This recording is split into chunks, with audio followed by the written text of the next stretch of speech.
A paz do Senhor Jesus. Glória a Deus, glória a Jesus, glória ao Espírito Santo. Eu sou o pastor André Cardoso e estou aqui com você para mais uma escola bíblica dominical online da Igreja Evangélica Canaã. E que alegria, que privilégio poder estar em sua companhia e ser recebido por você na sua casa, enfim, aonde você estiver recebendo este estudo bíblico, é uma alegria para nós poder estar ao seu lado.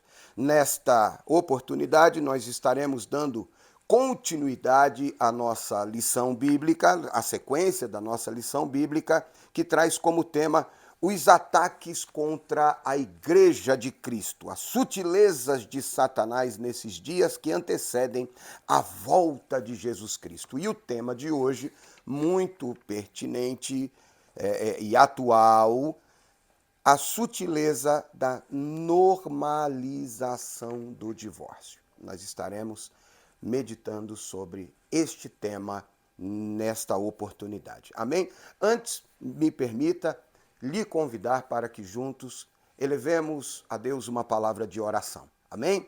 Vamos orar. Senhor Deus, em nome de Jesus, eu quero te agradecer por esta oportunidade mais que o Senhor me concede, nos concede, de estarmos aqui neste espaço que o Senhor mesmo tem preparado para que a tua palavra seja anunciada. Que, Senhor, em nome de Jesus, tudo que for feito aqui seja feito para a honra e glória do teu nome. Abençoa, Senhor, a nossa igreja, a Igreja Evangélica Canaã e a Igreja de Jesus Cristo em São Paulo, São Caetano, no Brasil e no mundo. Enfim, abençoa o teu povo, abençoa os pastores, os nossos pastores, pastor Rogério Pardini, Anderson Moraes e todo o ministério da Igreja Evangélica Canaã. Nos ajude, Senhor, a continuar trabalhando e levando um conteúdo bíblico, sério, comprometido com a palavra de Deus ao seu povo, em nome de Jesus. É o pedido que te faço e desde já agradeço, crendo na bênção, em nome de Jesus. Amém e amém. Amém? Vamos então ao tema da nossa meditação de hoje, a sutileza da normalização do divórcio. É um assunto que parece antigo, parece já batido, mas que sempre está em discussão. Então, por isso, a necessidade. E quando do tema a sutileza da normalização do divórcio, é a maneira como essa questão está sendo tratada nos nossos dias, como algo banal, como se o casamento fosse algo sem importância, que a qualquer momento possa ser desfeito, irresponsavelmente falando, né? É de maneira irresponsável. Casa, descasa, sim. Então, é essa coisa que o mundo tem vivido, tem praticado e que, infelizmente, tenta constantemente entrar na igreja e tomar espaço e fazer com que isso seja aceito como coisa normal na comunidade da fé e daqueles que têm como regra de fé, vida e prática a palavra de Deus. E isso não é verdade. Daí a importância do estudo, tá bom? Vamos lá, vamos ao texto áureo. O texto áureo está em Mateus, capítulo 19, verso de número 6, que diz assim: Assim, não são mais dois, mas uma só carne. Portanto, o que Deus ajuntou, não separe o homem. Assim, não são mais dois, mas uma só carne. Portanto, o que Deus ajuntou, não separe o homem. Mateus, capítulo 19, verso de número 6. A verdade prática diz o seguinte: o padrão bíblico para o casamento é que ele seja. O padrão bíblico para o casamento é que ele seja. Me permita enfatizar. O padrão bíblico não é o meu padrão, não é o padrão do pastor, não é o padrão da igreja evangélica, a igreja católica, a igreja A, B ou C, ministérios, enfim. O padrão bíblico é o que a Bíblia diz acerca do casamento, é que ele seja, primeiro, heterossexual, monogâmico e indissolúvel. São padrões bíblicos, ou padrão que a Bíblia estabelece para o casamento. Tá? Que isso fique bem claro. Nós temos a Bíblia como o nosso livro de regra de fé e prática de vida. Tá? Então, vivemos segundo os preceitos da palavra de Deus. Não foi coisa que eu criei, que nós criamos, que nós inventamos. Tá bom? Vamos à leitura bíblica em classe. Nós vamos continuar a leitura no Evangelho, segundo escreveu Mateus, só que agora nós vamos ler no capítulo 19, do verso 1 ao verso de número 9. Mateus, capítulo 19, versos de 1 a 9. Diz assim: E aconteceu que, concluindo Jesus estes discursos, saiu da Galileia e dirigiu-se aos confins da Judéia, além do Jordão. E seguiram-no muitas gentes e curou-as ali. Então, chegaram ao pé dele os fariseus, tentando-o e dizendo-lhe: é lícito o homem repudiar sua mulher por qualquer motivo? Guarde essa expressão, por qualquer motivo.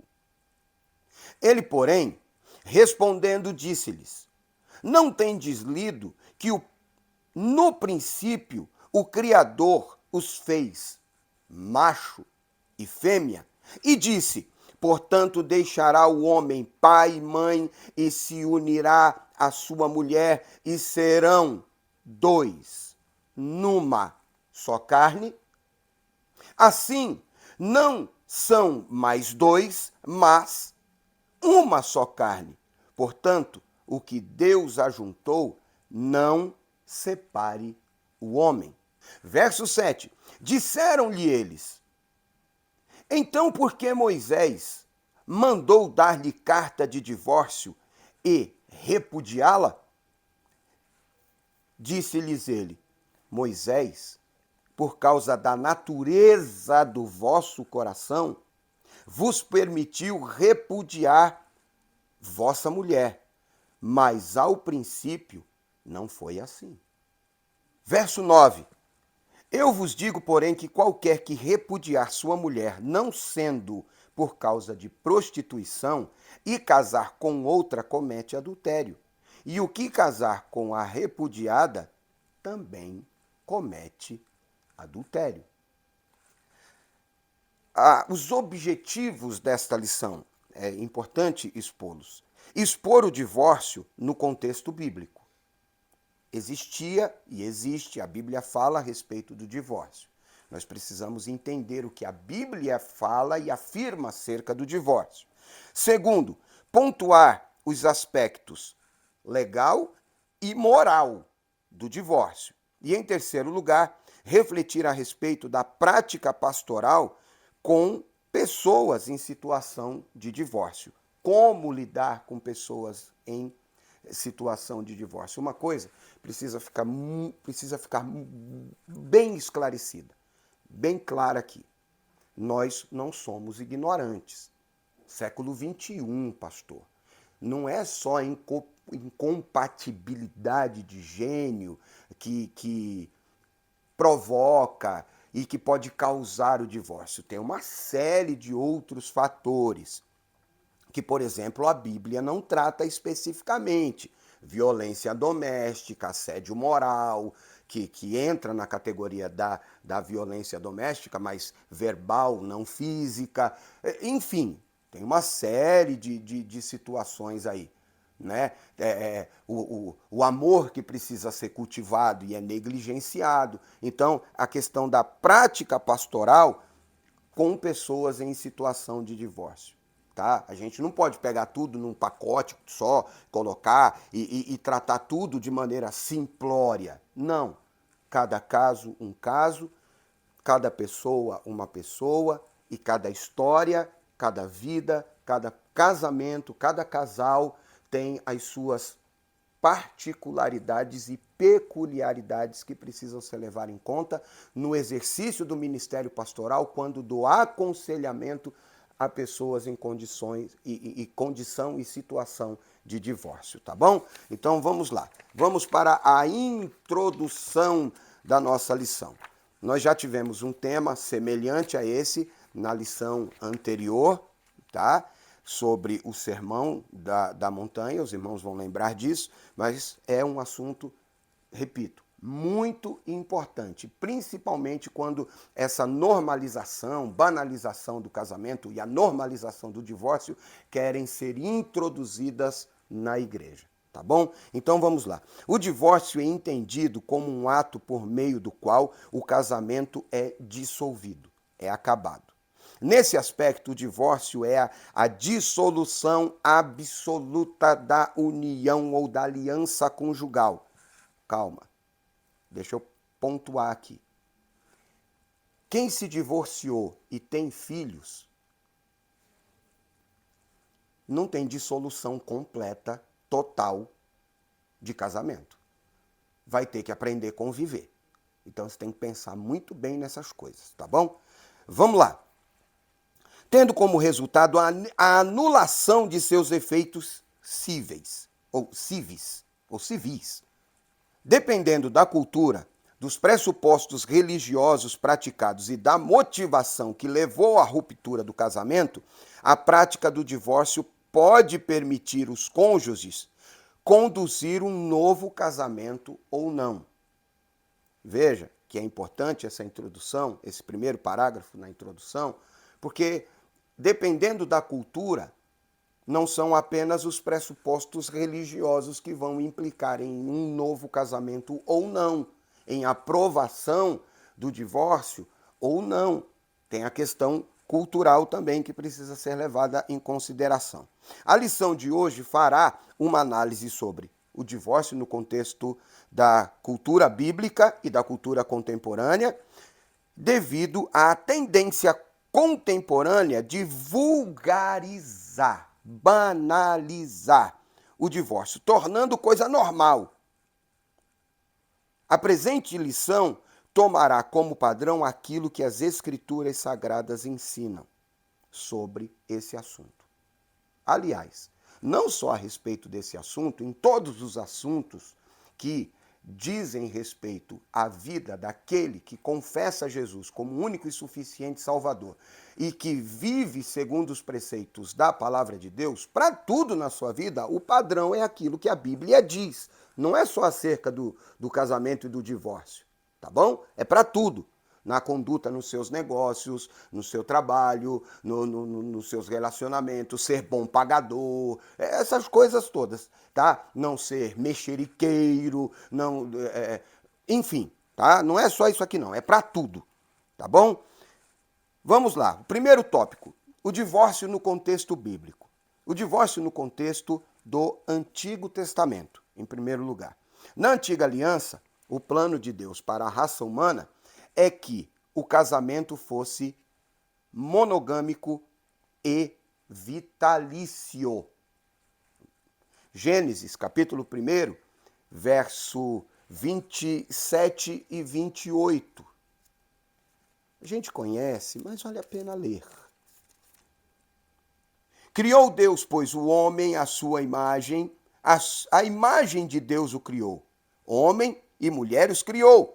E Deus os abençoou e lhes disse: sede fecundos, multiplicai, enchei a terra e sujeitai-a, dominai sobre todos os peixes do mar, sobre as aves dos céus, sobre todo animal que rasteja sobre a terra. Deus os abençoou. Macho e fêmea, homem e mulher, receberam a bênção de Deus. E aí, Gênesis capítulo de número 2, verso 22 a 25, dá continuidade a este processo, a esse projeto de Deus, e o texto nos diz o seguinte: e da costela e a costela que o Senhor Deus tomara ao homem, transformou-a numa mulher e lhe a trouxe, e disse o homem: esta afinal é osso do meu osso, carne da minha carne, chamar-se-á varoa, porque do varão foi tomada. Por isso deixará o homem pai, mãe, e se unirá à sua mulher, tornando-se os dois uma só carne. O profeta Malaquias afirmou que Deus odeia o divórcio. Está escrito isso, está na Bíblia. Malaquias, capítulo de número 2, verso 16, diz assim: pois eu detesto o divórcio, diz o Senhor Deus de Israel. Deus detesta o divórcio. Contudo, em certos casos, o divórcio era previsto e em outros aparecem como uma permissão. Em Deuteronômio capítulo 24, dos versos 1 a 4, vejamos o que diz a Bíblia. Olha só. Se um homem tomar uma mulher e se casar com ela, e se ela não for agradável aos seus olhos, por ter ele achado coisa indecente nela, e se ele lhe lavrar um termo de divórcio e lhe der na mão, e a despedir de casa, e se ela, saindo de casa, for e se casar com outro homem, e se este a aborrecer, e lhe lavrar termo de divórcio e lhe der na mão e a despedir da sua casa, ou se este último homem, isso aqui é interessantíssimo, que a tomou para si por mulher vier a morrer, então seu primeiro marido, que a despediu, não poderá tornar a desposá-la, para que seja sua mulher, pois que foi contaminada, pois é abominação perante o Senhor. Assim não fará pecar a terra que o Senhor teu Deus te dá por herança. Você entender isso aqui, para a gente continuar. Casou, aborreceu, viu coisa nela que não gosta, deu carta de divórcio. Aí ela foi e casou com outro. A vida segue. Mas se aquele homem morrer, o segundo, ou se ele der carta de divórcio para ela, o primeiro não pode casar com ela de novo, porque ela já foi mulher de outro. Porque senão ia ficar uma bagunça, né, irmão? Pega daqui, põe ali, troca daqui, troca aqui, troca ali. E a coisa aqui também dá a ideia de que casou e viu alguma coisa que não gostou, estava liberado para divorciar. Então dá essa ideia de que começou a ser banalizada também essa questão lá atrás, tá? Então, o texto não especifica o que significa a expressão, alguma coisa indecente, alguma coisa feia que ele viu nela. Não. Isso deu margem para uma série de debates pelas escolas rabínicas entre os judeus, que a interpretavam de diferentes modos. No entanto, fica claro que não se trata de adultério, que no tempo de Moisés era punido com a morte. Isso aqui é muito importante, Deuteronômio 22, 22. Adultério não dava direito à carta de divórcio. O adultério era punido com a morte, por apedrejamento. Tá bom? Então, aqui, quando o texto está falando em Deuteronômio, capítulo 24, do verso 1 ao 4, acerca de divórcio, não está falando de adultério. Está falando de outras tantas razões que podem ser interpretadas de várias maneiras. É preciso entender isso. Fica claro também que, após o divórcio, a mulher poderia se casar com outro homem. E que, nesse caso, ela não estaria cometendo adultério. Ela não estaria cometendo pecado. Deuteronômio, capítulo 24, verso de 1 a 4. Tá bom? Em outras palavras, em tal circunstância, o seu segundo casamento era legítimo. Então, aqui, para quem não faz uma leitura e para quem não busca estudar, se aprofundar, vai dizer, não é legítimo. Entenda, é legítimo. O que a gente está falando aqui é de normalização, de banalização, é de tratar a coisa como se não tivesse importância. Se fazer descasamento, casar e descasar assim. Isso não é brincadeira não, irmão. Tem um propósito de Deus no casamento. Então vamos lá. Mas, se o primeiro marido de quem ela havia se divorciado não poderia se casar novamente com ela. Bom, vamos continuar. 2. O divórcio no contexto do Novo Testamento. Só para ficar claro aqui. Infelizmente a gente não está no presencial, né? Mas graças a Deus que a gente está aqui no online, que tem um alcance gigantesco. Eu espero que você não tenha ficado com dúvida quanto a esse texto e a esse primeiro tópico da lição, mas se isso acontecer, pode deixar a sua pergunta aí no chat e, à medida do possível, eu estarei entrando e respondendo e tirando a sua dúvida, tá bom? Mas faça pergunta séria, né? Pertinente, que tem a ver com a lição e com a palavra de Deus. Porque tem gente que não sei se é por falta do que fazer ou achando que a gente não tem coisa melhor para fazer na vida também, faz umas perguntas assim que não vale nem a pena. Tá bom? Então não perca o seu tempo e nem tome o nosso. Mas se a pergunta for legítima, se você tiver uma dúvida real, deixa aí a sua pergunta e, na medida do possível, nós estaremos respondendo. Fica aqui uma ideia, quem sabe, um quadro de pergunta e resposta posterior à lição. Olha, sugerindo mais trabalho. Meu Deus, tem juízo, não. Vamos para frente aqui. Eli, tem paciência comigo. Segundo tópico. O divórcio no contexto do Novo Testamento. No contexto de Mateus capítulo 19, Jesus mostra que o plano original de Deus é que o casamento dure para toda a vida.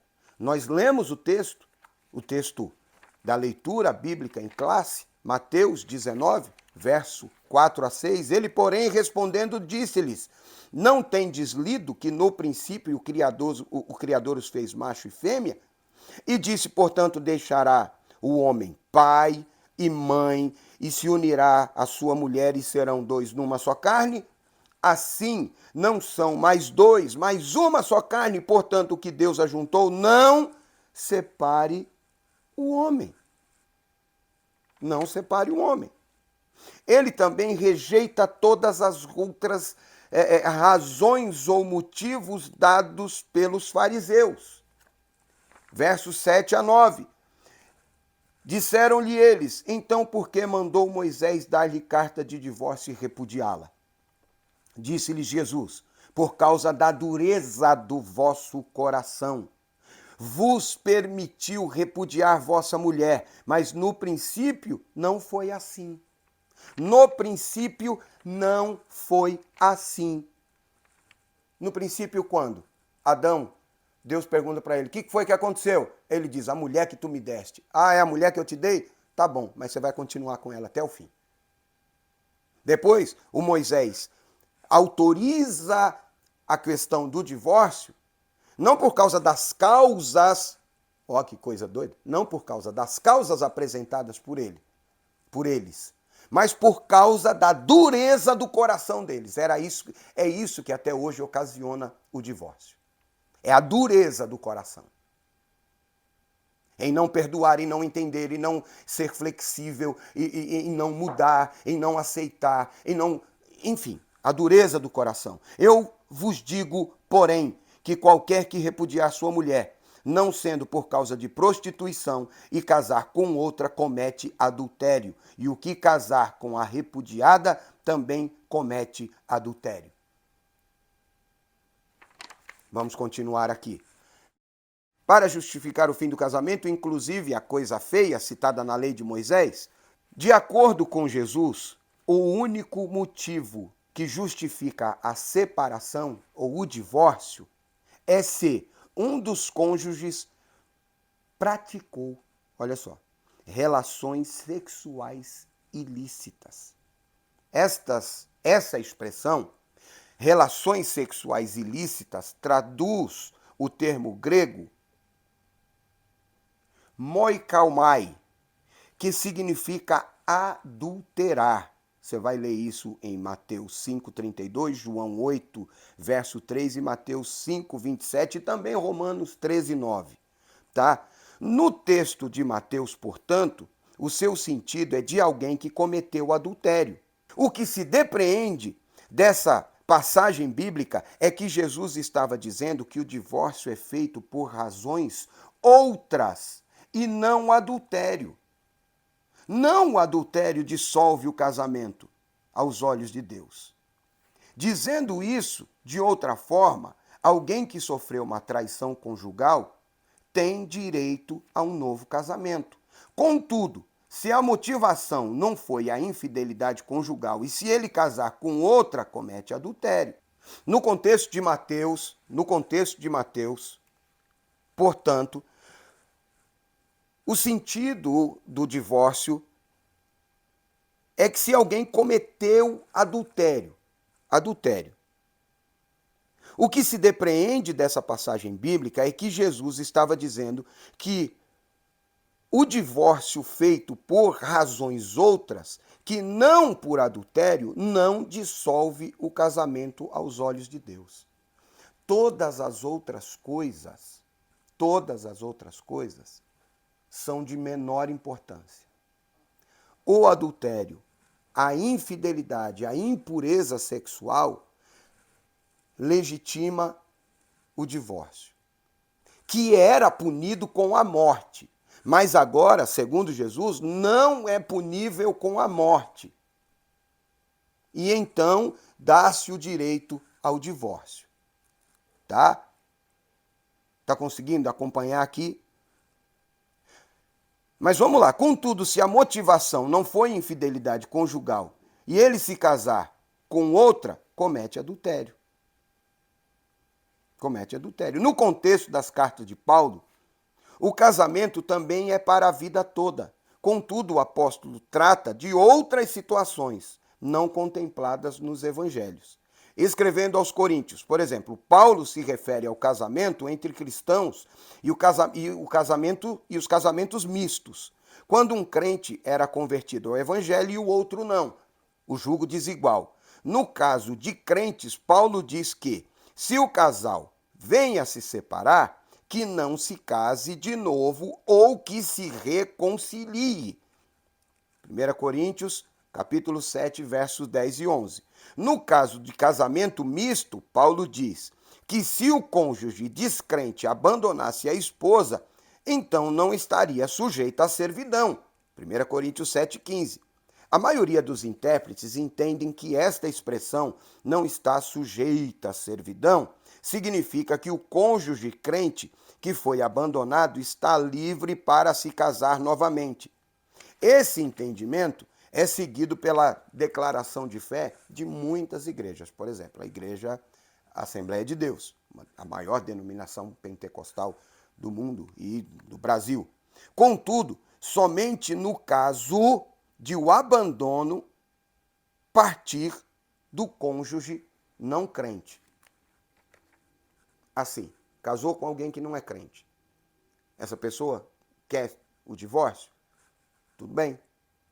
Ele vai embora. Você tem o direito de casar de novo. É isso aqui que o texto e que o Paulo está tratando. Mas isso, gente, às vezes parece que a gente está sendo cansativo. Mas é tão simples que parece desnecessário ter que repetir, mas infelizmente precisa estar repetindo. É que tem gente que acha que pode assim, né? Eu caso hoje, caso amanhã, um ano casado, 10 casamentos. Tem gente que coleciona certidão de divórcio. Poxa vida, é disso que a gente está falando. Não estamos tratando, se alguém foi casado 10 anos, 20 anos, 30 anos e aconteceu uma fatalidade, uma tragédia e agora estão se divorciando. Não é disso que a gente está tratando. Tá? Chegamos ao final desse primeiro tópico e a síntese é: o divórcio está sempre presente, tanto no Antigo quanto no Novo Testamento. Tá bom? Vamos seguindo aqui. A sutileza da normalização do divórcio. Chegamos aqui no cerne da coisa. O divórcio no aspecto legal. A legislação brasileira já foi muito mais rígida com respeito ao divórcio. Contudo, nas últimas décadas, as razões que justificam o divórcio podem ser várias. Eu falei disso lá atrás na introdução. São várias. A partir da Constituição de 1988, passou-se a permitir divorciar-se e recasar quantas vezes fosse julgado possível ou preciso ou necessário. No aspecto legal da legislação brasileira, é muito fácil alguém se divorciar e se casar novamente. Daí essa coisa da banalização. Alguém pode fazer a seguinte pergunta: ah, pastor, mas parece que vocês assim vivem num fantástico mundo de Bob, sei lá, um Alice do País das Maravilhas, sei lá, que casamento não tem problema, que casamento não tem... Não, eu vou repetir, não é disso que se trata a lição. É a banalização do divórcio. Tá? Então vamos lá. O divórcio no aspecto moral. Além do aspecto legal do divórcio, como cristãos, necessitamos saber do seu aspecto moral. Para um descrente, qualquer razão ou motivo justifica a prática do divórcio e um novo casamento. É o texto lá de Deuteronômio 24, de 1 a 4. Não especifica qual é o motivo. Era alguma coisa assim, ó. Casou, não gostou do tempero da mulher, devolve. Casou, não gostou do jeito que ela cuida da casa, devolve. Gostou, casou, não gosta que ela fala muito, devolve. Casou, ela fala pouco, devolve. Casou, não gosta do jeito que ela veste, devolve. Casou, não gosta do perfume que ela usa, devolve. Gente, não é assim. Não é assim. Mas o cristão deve perguntar se isso é moral. Se isso é moral. O Estado garante o seu aspecto legal, contudo, a Escritura define o seu aspecto moral. A Bíblia que estabelece. Somos cidadãos, temos aí as leis, temos deveres e direitos enquanto cidadãos. Mas nós não podemos desvincular a nossa vida enquanto servos de Deus, enquanto cristãos, da palavra de Deus. É ela quem nos rege. É ela quem nos rege. Nós já lemos, eu não vou ler novamente, Mateus 19, verso 4 a 6. Trocar a esposa por uma mais jovem ou abandonar o marido por um mais rico ou famoso ou mais bem-sucedido são práticas normais no mundo. Tá? O cara trabalha, o cara rala, tem uma esposa do lado dele que passou fome do lado dele, passou necessidade do lado dele. Quando ele ganha dinheiro, ela não serve mais, porque as marcas do tempo, as marcas do trabalho, da gravidez, de tudo aquilo não serve mais. Eu quero uma mais nova, não tem mais desafio, não tem mais afinidade. Você tem o direito de divorciar, mas isso é legal? Isso é moral?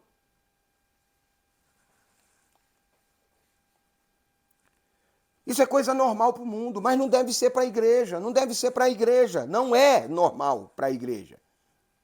Tá? E que contam com amplo amparo legal do Estado. Eu repito aqui, o Estado apoia, tem lei que apoia, mas se não... O crente pode fazer isso? Banalizar o divórcio, o casamento? No caso de pastores, além do aspecto legal, deve-se levar em conta, sobretudo, o aspecto moral do divórcio. Moral. Alguns se divorciam, mas nunca deveriam ter feito. Há um preço alto a ser pago. Aqueles que se arriscaram a desobedecer a palavra de Deus forçosamente terminam machucados. Eu entendo, lá nós já falamos no primeiro tópico, há casos em que o divórcio é permitido, há casos que a Bíblia autoriza um novo casamento, mas, gente, esse negócio de divórcio não é coisa fácil. Vamos tomar o que Jesus disse e o que a Bíblia diz, que são dois, uma só carne, quando você casa. No divórcio, você está amputando. No divórcio, você está cortando. Você está separando. Isso é traumático. Isso não é fácil. Mas tem gente que trata isso como se não tivesse importância nenhuma. Como? Sendo pastor, o cara casa uma, duas, três, quatro, 5 vezes, tem 5 casamentos, daqui a pouco. Como é que você vai conduzir o teu povo quando o assunto for esse? Quando uma família procurar você, obreiro, para se aconselhar, que conselho que você vai dar? Divorcia? Eu divorciei, deu super certo. Vamos nessa que é bom a beça. É esse o tipo de conselho que você vai dar? É esse tipo de conselho que a Bíblia dá? Que a Bíblia orienta? Eu vou repetir, tomando as palavras de Jesus, e foi... separa, dá divórcio se for em caso de adultério, que a Bíblia punia com a morte. Mas em vez de morrer, sai fora e vai viver. Não sei nem se eu devia estar dizendo isso aqui. Mas é em último caso, é em última análise, é tentando tudo, de todas as formas, salvar uma família, salvar um casamento, salvar aquilo que Deus idealizou para a vida de vocês, do seu cônjuge, do seu casamento. É a última opção, não é a primeira, nunca foi nem nunca será. Bom, chegamos ao final do segundo tópico. O divórcio se dá na esfera legal e, ao mesmo tempo, moral. Não é só porque a justiça determina, existem leis e padrões e parâmetros legais para que aconteça, não significa que seja legal. Você entendeu o trocadilho. Terceiro e último tópico. O divórcio é a prática pastoral. A pessoa do divorciado. Como que o pastor vai lidar com alguém que divorciou? Vamos lá. O divorciado ou a divorciada é uma pessoa e, como tal, deve ser vista como pessoa. Quem passou por um processo de divórcio sabe o quão traumático isso é. É traumático demais. E aí eu sou obrigado a pontuar algo aqui que é extremamente desagradável. Porque coloca tudo num pacote só e se aconteceu o divórcio, é porque teve adultério. Então logo é um sem vergonha ou é uma sem vergonha. E trata a pessoa com preconceito, como se fosse um leproso. É uma pessoa que está sofrendo, que está passando por um momento difícil na vida e precisa ser respeitada e tratada, cuidada. Tá? Vamos continuar aqui. Sentimento de rejeição, medo e abandono muitas vezes estão presentes e ficarão presentes na vida da pessoa que se divorcia, que está passando por separação. Tem alguém sofrendo na história. Outro complicador na vida da pessoa que está se divorciando. Filhos. Tem filhos. Como vai ser a vida dessa pessoa? Como que o obreiro, como que a igreja vai acolher essa pessoa? Existe o problema da alienação parental. É um que divorcia e começa a destruir a imagem do outro junto aos filhos e junto à sociedade, junto à família. É uma série de situações que precisam ser levadas em consideração. No que diz a respeito à pessoa que está se divorciando, pessoas nessa situação devem obter aconselhamento pastoral e concomitantemente o acompanhamento psicológico não deve ser negligenciado. Isso aqui nessa lição é fantástico, porque durante muito tempo essa história de procurar psicólogo era coisa para doido. E problema psicológico era só demônio. Angústia, ansiedade, depressão é falta de fé, é pecado, é demônio. Não, irmão, isso é coisa de gente que sofre. Isso é coisa de gente que sofre. Tá? O apóstolo Paulo, se eu tivesse a oportunidade de conversar com ele, quando ele disse, miserável homem que sou, o bem que eu quero fazer eu não faço, o mal que eu aborreço, eu ia dizer para ele, varão, vamos procurar um psicólogo, servo. Vamos conversar com um pastor e depois vamos procurar um psicólogo. Porque durante muito tempo se negligenciou isso aqui. Me perdoe se eu estiver fazendo uma curva fora da lição. Durante muito tempo, por conta desse preconceito, se evitava falar a respeito desse assunto. E há 10 anos atrás era loucura a gente imaginar, ouvir falar que um pastor cometeu suicídio. Hoje, nós temos que lidar com essa realidade, tá? E ter um número cada vez maior de obreiros, homens de Deus que acabam tirando a própria vida, porque emocionalmente estão destruídos, cuidando da vida dos outros sem ter quem cuide da sua. É o tal mito do super-homem, uma invenção do diabo. Pastor é gente, é de carne e osso. E quem está se divorciando, voltando para a lição aqui, é alguém que está sofrendo e que vai precisar de ajuda e de auxílio pastoral e possivelmente psicológico. Segundo e último subtópico, o divorciado como cristão. Outra coisa acerca de quem passou por um processo de divórcio diz respeito à condição de ser membro de uma igreja. Talvez esse seja um dos principais desafios pastorais da atualidade.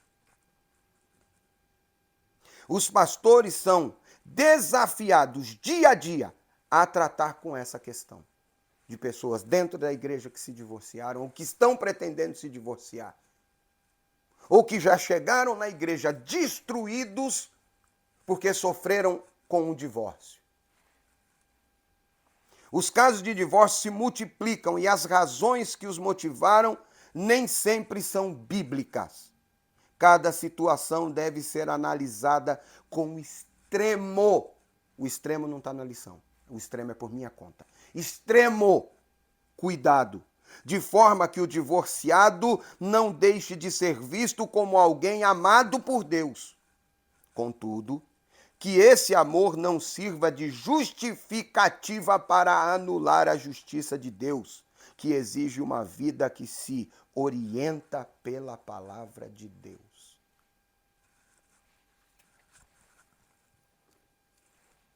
Eu creio, eu acredito. Chegamos ao final desse terceiro tópico e a síntese dele é preciso cuidar de pessoas divorciadas dando-lhes auxílio espiritual e, se necessário, até psicológico. Mas eu chego ao final antes da conclusão, eu chego ao final desse tópico dizendo o seguinte: você pode procurar e encontrar inúmeras razões para divorciar-se.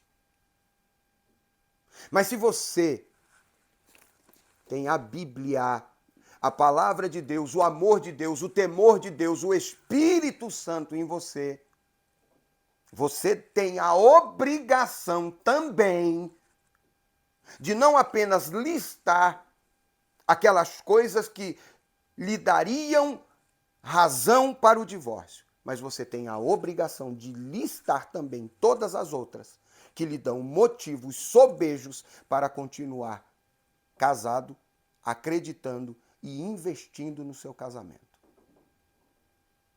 Tá? A maior causa do divórcio, segundo palavras de Jesus aqui, no texto que nós lemos, no texto áureo. Não são incompatibilidade, sei lá qual é o teu motivo. Jesus diz que é por causa da dureza do coração.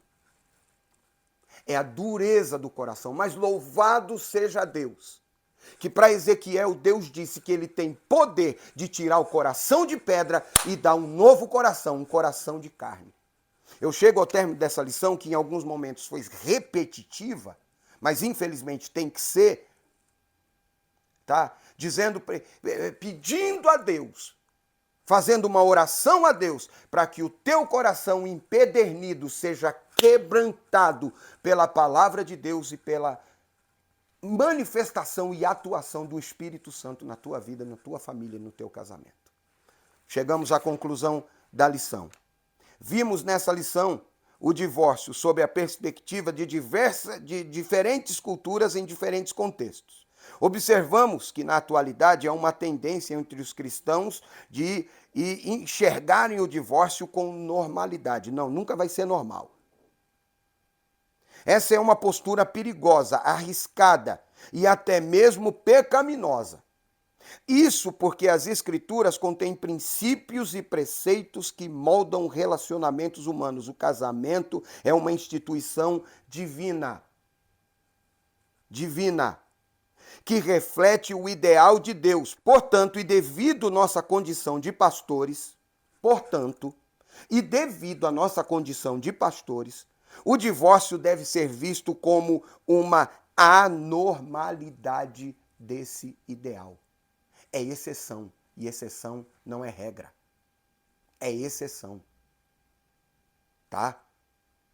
É a última opção. Nunca foi, nem nunca será o divórcio a primeira opção. Tá bom? Chegamos ao final dessa lição. Eu sei que você entende. Em alguns momentos, o pastor André, o ser humano André, fica indignado com algumas coisas e expressa essa indignação. Porque isso é tão óbvio, irmão, que não deve ser um padrão nosso enquanto igreja. E a gente precisa insistir em ficar falando, porque infelizmente tem gente que tem essa tendência de se amoldar ao mundo. Não. Paulo, escrevendo aos Romanos, ele disse: e não vos conformeis com este mundo, mas transformai-vos pela renovação do vosso entendimento. Encerramos assim essa quarta lição e eu deixo aqui já o convite para a próxima lição, que é a sutileza do materialismo e do ateísmo. Tenho certeza, a missionária Melissa já está preparando uma boníssima aula para compartilhar algo de Deus aqui conosco na próxima semana.